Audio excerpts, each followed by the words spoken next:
السلام علیکم نحمده ونصلي على رسوله الكريم اما بعد فاعوذ باللہ من الشیطان الرجیم بسم اللہ الرحمن الرحیم اللہم صل علی سیدنا مولانا محمد وعلى آل محمد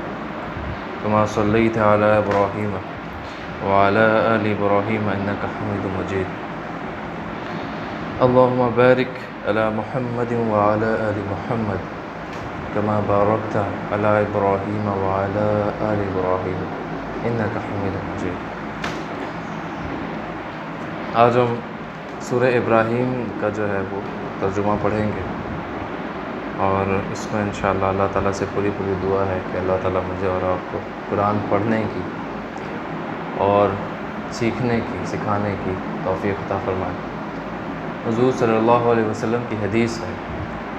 خیرکم من تعلم القرآن وعلمہ، تم میں سے بہترین شخص وہ ہیں جو قرآن سیکھیں اور سکھائیں، پڑھیں اور پڑھائیں۔ تو اللہ تعالی ہم سب کو ہدایت نصیب فرمائے۔ اعوذ باللہ من الشیطان الرجیم بسم اللہ الرحمن الرحیم۔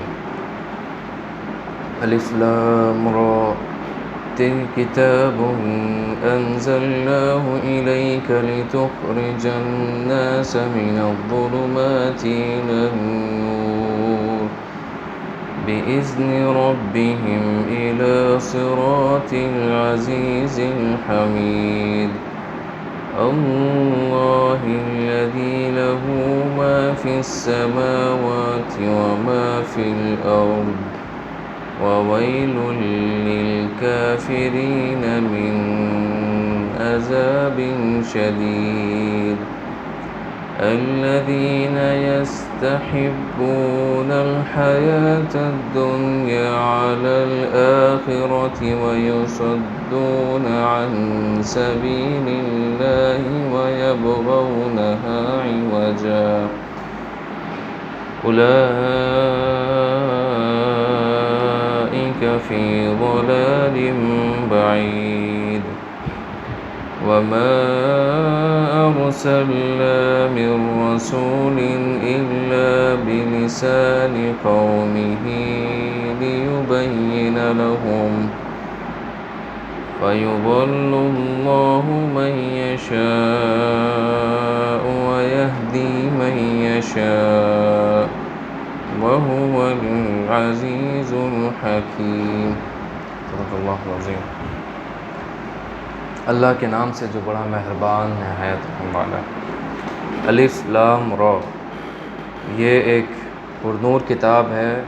اس کو ہم نے تم پر اس لیے نازل کیا ہے کہ لوگوں کو اندھیروں سے نکال کر روشنی کی طرف لے جاؤ،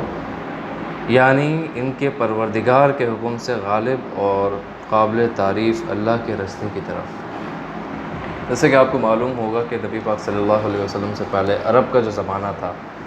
دور جاہلیت میں، اس وقت کسی چیز کی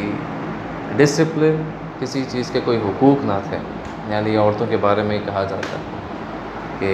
ذرا سی بات پر، غصے پر ان کے ناک کان کاٹ دیے جاتے تھے،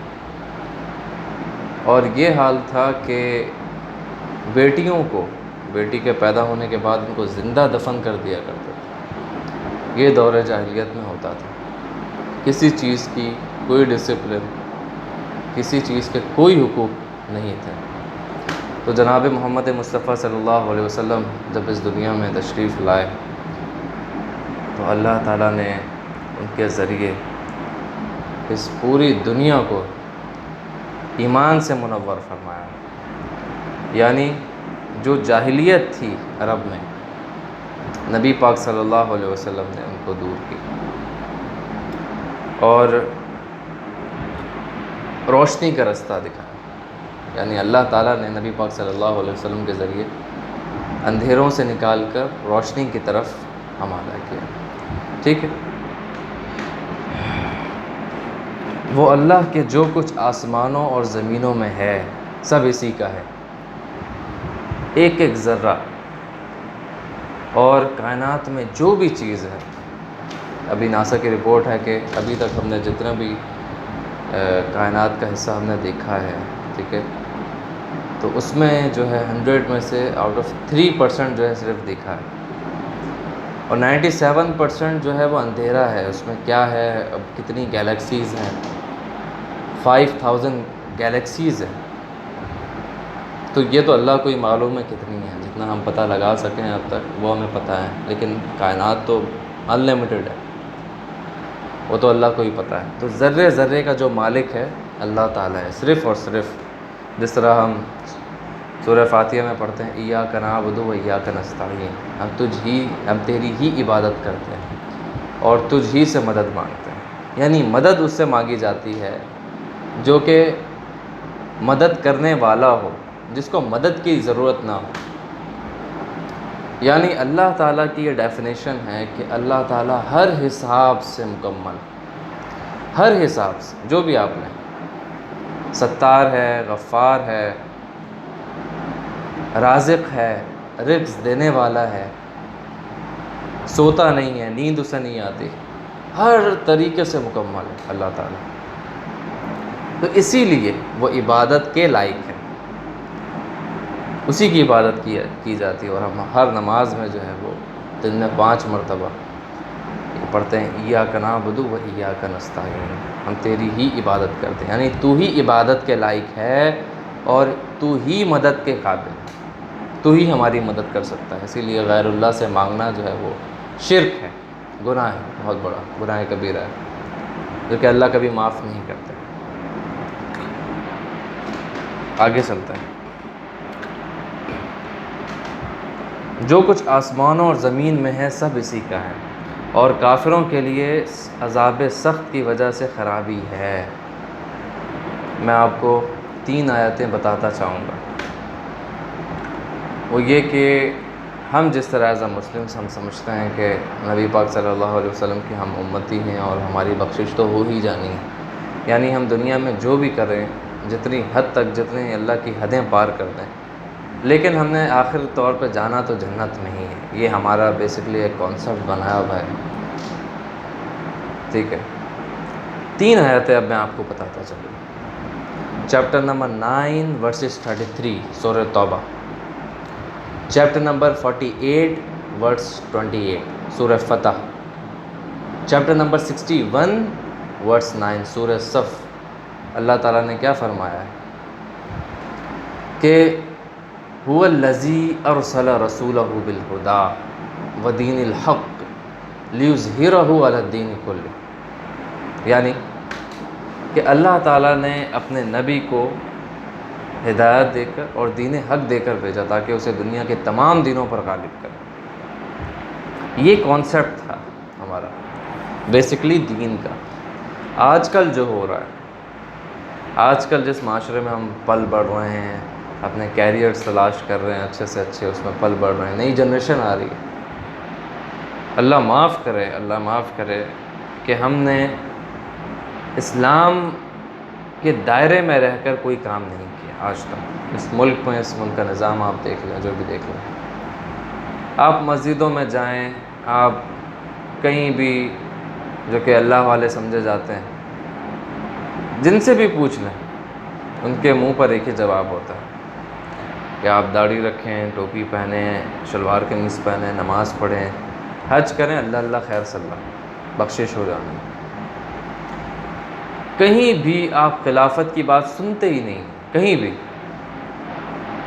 کہیں بھی۔ بہت سارے جو علماء کرام ہیں جو کہ یوٹیوب پر چھائے ہوئے ہیں، ان کی آپ اگر تقریریں سنیں، نام نہیں لوں گا لیکن آپ کو پتہ ہوگا الحمدللہ، کہ وہ کہتے ہیں کہ ہم اگر خلافت کی بات کریں گے تو ہمیں انٹیلیجنس ایجنسیز اٹھا کے لے جائیں گی، یا کوئی بھی ہماری جو ہے وہ انٹیلیجنس ایجنسی ہے وہ ہمیں اٹھا کر لے جائیں گی۔ انہیں اللہ کا خوف نہیں ہے کہ مرنے کے بعد میرا کیا عالم ہوگا، میرا کیا وہاں پر کس طریقے سے حوصلہ افزائی وہاں پہ ہوگی مرنے کے بعد۔ ظاہر سی بات ہے پھر 2 ہی چیزیں، جنت یا تو جہنم، کیا ہونا ہے۔ تو بڑے سے بڑے علماء کرام بھی یہ کہنے سے خلافت کی بات سے بہت کوسوں دور ہے، نہیں بتایا جاتا۔ اسلام تو مکمل ایک دین ہے، نبی پاک صلی اللہ علیہ وسلم کو بھیجا اس لیے گیا کہ دنیا کے تمام دینوں پر غالب کرے۔ نبی پاک صلی اللہ علیہ وسلم نے کر کے دکھایا ہے، دنیا میں، زندگی میں اپنی کر کے دکھایا ہے۔ آپ میں اخلاق بھی تھا، آپ جو ہے غریبوں کی بھی مدد کرتے تھے، دلجوئی کرتے تھے، آپ جو ہے آپ نے حکم دیا کہ عورتوں کے ساتھ اچھا سلوک کرنا، خود بھی کرتے تھے، بچوں کو جو ہے اپنے نواسوں کو کندھوں پر بٹھاتے تھے، جو کہ عرب میں معیوب سمجھا جاتا تھا، تمام چیزیں، غریبوں کو کھانا کھلانا، غریبوں کی پرسش کرنا، ان سے پوچھنا کہ وہ بھوکے تو نہیں ہیں، آپ کھانا کھلاتے تھے، مدد کرتے تھے لوگوں کی۔ لیکن آپ نے ایک چیز خود دیکھی ہوگی، احد کی لڑائی میں سپہ سالار کون؟ جناب محمد مصطفیٰ، آپ کے دندان مبارک شہید ہوئے، کیوں؟ کس لیے؟ ہمیں تو بتایا نہیں جاتا کہ ہمارے نبی کے چہرے پر، رخسار مبارک پر ایک تلوار کا وار پڑا تھا، تلوار پڑی تھی، جس کا زخم اتنا گہرا تھا کہ آپ نے لوہے کا ایک فوج پہنا ہوا تھا، جو کہ ظاہر سی بات ہے جنگی ایک لباس ہوتا ہے، تو اس کے دو جو کڑیاں تھیں یہاں سے جو آ رہی تھیں، وہ دونوں اندر گھس گئیں، تلوار کا جو وار پڑا ہے رخسار مبارک کے اوپر، اور وہ اتنا گہرا تھا کہ اس کو نکالنے کی کوشش کی تو وہ نکلا نہیں، اس کو ایک صحابی نے دانت سے کھینچ کر نکالنا چاہا تو وہ ان کے دانت نکل گئے، وہ نہ نکلا، کسی طرح جو ہے وہ کوششیں کر کے وہ جب نکالا ہے، جب کڑی کو نکالا ہے اندر سے کھینچ کے، تو خون کا فوارہ نکلا ہے اور نبی پاک صلی اللہ علیہ وسلم بے ہوش ہو گئے، اتنا خون بہا ہے، کیوں؟ کس لیے؟ طائف میں آپ پتھر کھا رہے ہیں، طائف میں آپ کو پتھر پڑے، وہ ہستی جو کہ تمام انسانوں کے لیے جو ہے رحمت بنا کر بھیجے گئے، نبی بنا کر بھیجے گئے صلی اللہ علیہ وسلم، کیوں؟ کس لیے؟ آپ بھی غار حرا میں زندگی بھر جو ہے وہ عبادت کرتے لگے رہتے، لیکن نہیں، یہ اللہ کا حکم تھا کہ اللہ تعالیٰ نے قرآن میں فرما دیا، سورہ توبہ میں، سورہ صف میں، سورہ فتح میں آیت نمبر 28، سورہ صف میں آیت نمبر 9، سورہ توبہ میں آیت نمبر 33، هو الذی ارسل رسولہ بالہدی ودین الحق لیظہرہ علی الدین کلہ ولو کرہ المشرکون، چاہے کافر جو ہے ناخوش ہو جائیں لیکن اسلام کا غلبہ پوری دنیا پر ہونا چاہیے، یہ کمٹمنٹ ہے اللہ تعالیٰ سے ہماری، اور کس طرح کرنا ہے یہ نبی پاک صلی اللہ علیہ وسلم نے بتایا، جو پورا اسلامی نظام ہے ہمارا۔ آگے چلتے ہیں، اور الذین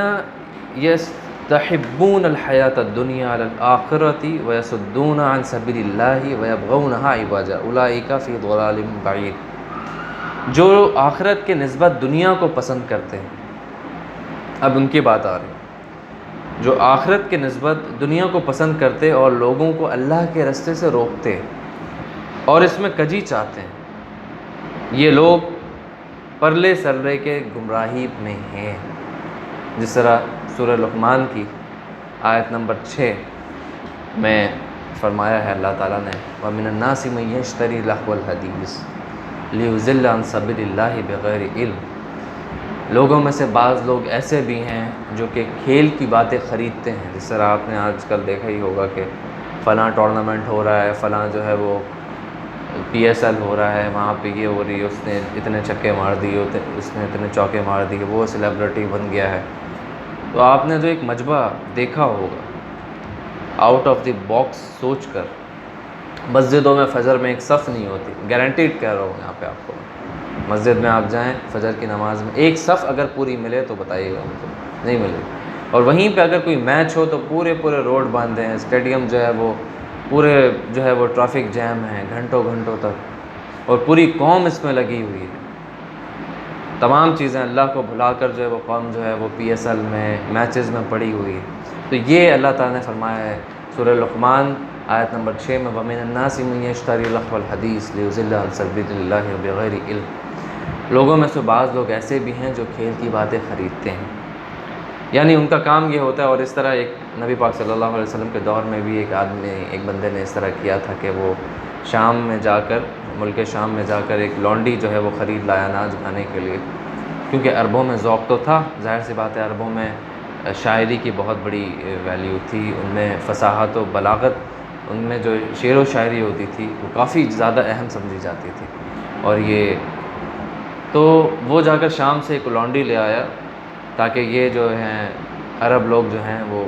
پورے رات جو ہے وہ محفلیں سجائیں، گانے اور ڈانس دیکھتے رہیں اور قرآن نہ سنیں۔ بیسیکلی اس کا مطلب یہ تھا وہ قرآن سے روک سکے، قرآن کی طرف یہ لوگ نہ جائیں، رات بھر جو ہے وہ ناچ گانے کریں اور دن میں سوئیں۔ تو یہ باقاعدہ اس نے کر کے دکھایا۔ تو آج کل جو یہ ہو رہا ہے PSL کے میچز ہیں اور جہاں جہاں دنیا میں ٹورنامنٹس ہو رہے ہیں وہ ان کی لائف، ان کی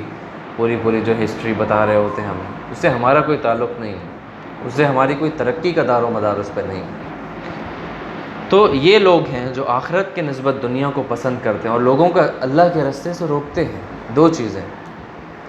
انہوں نے یہ سمجھ لیا ہے کہ یہ زندگی بھر یہیں پر رہیں گے، تمام کیلیبر، تمام ان کے جائیدادیں، تمام اولادیں،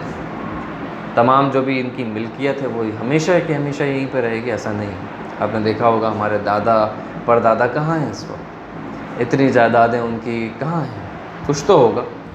کہیں تو ہوں گے، نہیں کوئی عطا پتہ معلوم نہیں ہے سوائے خبر کے۔ تو یہ لوگ جو دنیا کو پسند کرتے ہیں اور لوگوں کے اللہ کے راستے سے روکتے ہیں، ان میں کجی چاہتے ہیں، یہ لوگ پڑھے سڑھے کی گمراہی میں ہیں۔ وَمَا أَرْسَلْنَا مِن رَسُولٍ إِلَّا بِلِسَانِ قَوْمِهِ لِيُبَيِّنَ لَهُمْ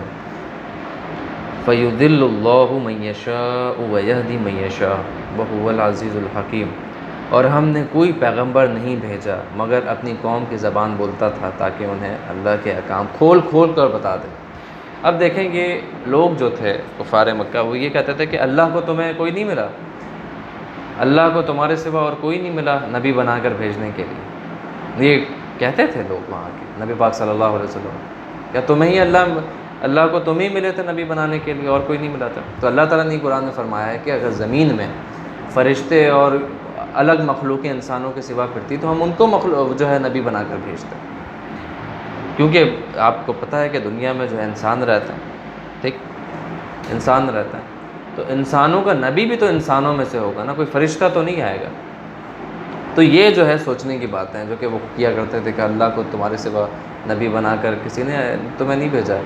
کہ اللہ کو تم ہی ملے تھے صرف نبی بنا کر بھیجنے کے لیے۔ تو یہ ساری باتیں، تو اللہ تعالیٰ نے کوئی پیغمبر نہیں بھیجا مگر اپنی قوم کی زبان بولتا تھا، یعنی نبی صلی اللہ علیہ وسلم عرب میں سے تھے اور زبان ان کی عربی تھی، ظاہر سی بات ہے، تاکہ ان کو اللہ کے احکام تمام کے تمام کھول کھول کر بتا دیں۔ پھر اللہ جسے چاہتا ہے گمراہ کرتا ہے اور جسے چاہتا ہے ہدایت دیتا ہے، یہ اللہ کے کام ہے۔ عزت دینے والی ذات، عزت لینے والی ذات، کھلانے والی ذات اور رزق لے لینے والی ذات صرف اللہ تعالیٰ کی۔ کوئی کسی کو نہیں کھلاتا اور کوئی کسی کو نہیں کھلاتا، کوئی کسی کو عزت نہیں دیتا جب تک اللہ نہ چاہے۔ حضور نے فرمایا، صحابہ کو تلقین کی کہ اگر تمام انسان تل جائیں تمہیں نقصان پہنچانے پر، نہیں پہنچا سکتے اگر اللہ نہ چاہے، اور اگر دنیا کے تمام انسان تل جائیں اس بات پہ کہ تمہیں نفع پہنچائیں، نہیں پہنچا سکتے جب تک اللہ تعالیٰ کی اس میں رضا شامل نہ ہو۔ تو اللہ تعالیٰ ہی تمام جو ہے وہ کام کرنے والا ہے، ہماری سوچ سے بھی بالا تر ہے۔ قرآن میں کتنی دفعہ آپ نے پڑھا ہوگا، وَنَحْنُ أَقْرَبُ إِلَيْهِ مِنْ حَبْلِ الْوَرِيدِ، ہم تمہارے شہ رگ سے زیادہ قریب ہیں۔ وَاللَّهُ عَلِيمٌ بِذَاتِ الصُّدُورِ، اللہ تعالیٰ دلوں کے بھیدوں تک سے واقف ہے، یعنی ہم جو سوچتے ہیں تو وہ بھی اللہ تعالیٰ سنتا ہے جو سوچ رہے ہوتے ہیں۔ ہمیں نہیں پتہ ہوتا کہ کوئی سامنے والا سن رہا ہے، ہم جب گناہ کر رہے ہوتے ہیں اللہ تعالیٰ ہمیں معاف کرے، یہ سوچتے ہیں کہ لوگ نہیں ہیں سامنے اور کوئی نہیں ہے، لیکن اللہ تعالیٰ سن رہا ہے۔ سورہ اسرا میں اللہ تعالیٰ نے یہ کہا ہے ہم سے کہ ہم نے تمام انسانوں کے گردنوں میں بصورت کتاب ایک کتاب اٹکا دی، یعنی ایک کتاب ہے جو کہ اللہ تعالیٰ نے ہمارے گردنوں میں ڈال دی، اور وہ کتاب قیامت کے دن کھول دکھائیں گے جسے تو کھلا ہوا دیکھے گا۔ کہا جائے گا کہ اپنی کتاب پڑھ لے، تو آج اپنا آپ ہی حساب کر لینے والا کافی ہے، یعنی اس کتاب کے بعد اس کتاب میں تمام چیزیں ہوں گی، چھوٹی بڑی، ادھر کی ادھر کی تمام چیزیں لکھی ہوئی ہوں، اور انسان یہ سوچے گا کہ ہائے نا، اس میں تو چھوٹی سی چھوٹی بات بھی لکھی ہوئی ہے اور بڑی سے بڑی بات بھی لکھی ہوئی ہے، کس چیز سے ہم پھر بچے ہوئے ہیں؟ تو اللہ تعالیٰ کی وہ کتاب ہی پھر کافی ہے حساب دینے میں۔ تو ہم سب کو جو ہے وہ آخرت کی تیاری کرنی چاہیے، جو جس فیلڈ میں بھی ہیں، اور ضروری نہیں ہے کہ آپ جو ہے وہ دیکھیں۔ میں آپ کو ایک بات بتا دوں کہ دنیا میں اب کے دور میں جو اسلام کا بول بالا کیا ہے، وہ تمام کے تمام جو ہے وہ کرنے والے مدرسوں سے نہیں تھے۔ آپ خود دیکھ لیں آج کل کتنی فرقہ واریت عام ہے، وہ اس کو کافر بولتا ہے، وہ اس کو کافر بولتا ہے۔ دین پر کوئی نہیں چل رہا، کوئی بھی نہیں۔ لبیک یا رسول اللہ کر کے روڈوں پر نکلے ہوں گے، پورے روڈ بلاکس ہیں، اور مسجدوں میں جس طرح نبی نے فرمایا کہ جعلت قرۃ عینی فی الصلاۃ، میری آنکھوں کی ٹھنڈک نماز ہے، اور مسجدوں میں آپ کو کوئی عاشق رسول نہیں دکھائی دے گا، کوئی نہیں دکھائی دے گا۔ تو یہ ہمارا ایک کیلیبر ہے۔ آپ دیکھ لیں کہ پوری دنیا میں جس نے اسلام کا ڈنکا بجایا ہے، شیخ احمد دیدات، آج تک کوئی عیسائی پادری ان کو جو ہے شکست نہیں دے سکا، کوئی بھی۔ اور انہی کے اسٹوڈنٹ جو تھے ڈاکٹر ذاکر نائک کی جو ہے آپ کو ٹائی اور کوٹ پینٹ تو نظر آ جاتی، لیکن ان کی جو پینٹ ہے وہ ٹخنوں سے اوپر آپ کو نہیں دکھتی، ہمیشہ ان کی جو پینٹ ہے وہ ٹخنوں سے اوپر رہتی۔ یہ ہماری فرقہ واریت۔ ڈاکٹر اسرار احمد کس مدرسے کے پڑھے ہوئے تھے، لیکن پوری دنیا میں جو ظاہر سی بات ہے جو ان کا کیلیبر تھا، اللہ اکبر، دین کا کام کر کے گئے ہیں، فرقہ واریت نہیں پھیلائی، دین کا کام کر کے گئے ہیں، قرآن بتایا، قرآن سکھایا۔ اللہ تعالی ہم سب کو جو ہے وہ قرآن پڑھنے کی اور قرآن سننے کی، پڑھانے کی، سکھانے کی توفیق عطا فرمائے۔ آج ہم نے جو ہے وہ سورہ ابراہیم کی آیت نمبر 4 تک جو ہے وہ ترجمہ پڑھا، اور جو غلطی ہو گئی وہ اللہ تعالیٰ جو ہے اپنے فضل و کرم سے اسے معاف فرمائے۔ تو انشاءاللہ اگلی دوبارہ کسی ویڈیو میں کسی ترجمے کے ساتھ پھر آپ سے ملاقات ہوگی انشاءاللہ۔ اپنا بہت بہت خیال رکھیے گا۔ السلام علیکم ورحمۃ اللہ وبرکاتہ۔